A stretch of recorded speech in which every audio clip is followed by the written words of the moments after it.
The Gerber Gear Lockdown Slim Play, this specific motor tool is good if you get a good copy. Now this one is about 4 inches over here, and this is about 1 inch thick altogether. When you take this out, it gives you overall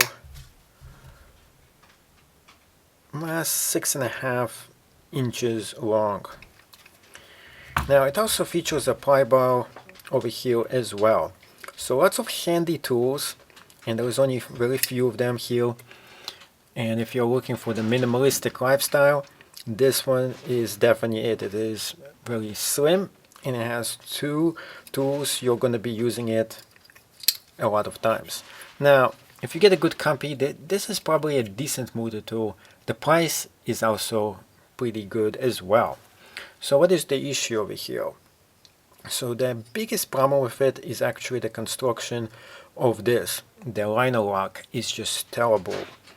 Now if you get a good copy, it's going to move in very easily and you can go ahead and close it. In this specific case, this one is fine. It's not too bad. It's just a little bit hard. But the one on the other side is terrible. So I like the idea of this just pulling out like this. It locks in place very well, but here's the issue. This liner lock over here is so tight that it takes you so much power to do it that when I do this, and regardless how many times I did this, it really strains my finger a lot, and it leaves an indent in it because it's just so hard to actually do this. You can see it right here. This is not supposed to be this tight. This motor tool would have been great if it wasn't for this specific issue. Now I have had the same exact one before, same one, and it was not a problem. And it just seems like maybe I got a bad copy. So if you guys have the same exact thing, I want to know below. Did I get a bad copy, or is this something usual with those? Now it also features this over here, which is a very nice. You can put this right in your pocket.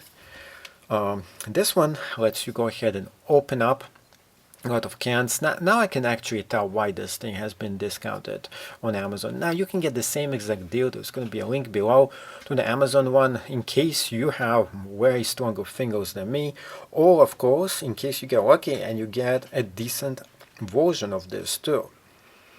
The scissors over here are pretty fat. You can see how big they are. Usually you get very skinny version of the scissors.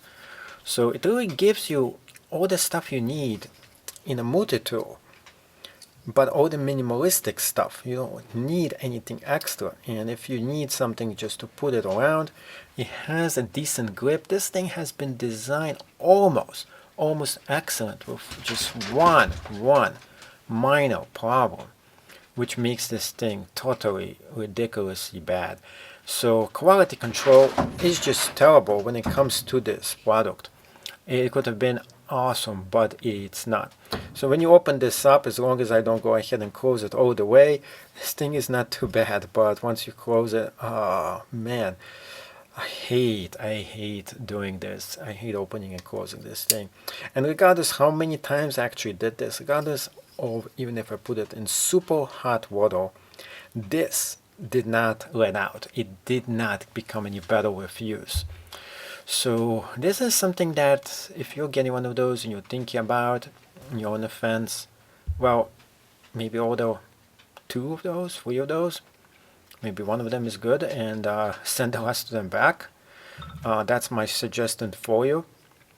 I'm not too sure what is the issue with Gerber, because they could have had and they could have made just an amazing tool. This had so much potential.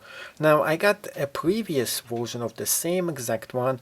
That was the brown version, which was really cool. It was like a golden color to it. I really liked it too, but the knife, the blackout knife, was just, the black stuff was just all over my hand, and the black really didn't look that great. So I decided, well, I'm going to switch to this one.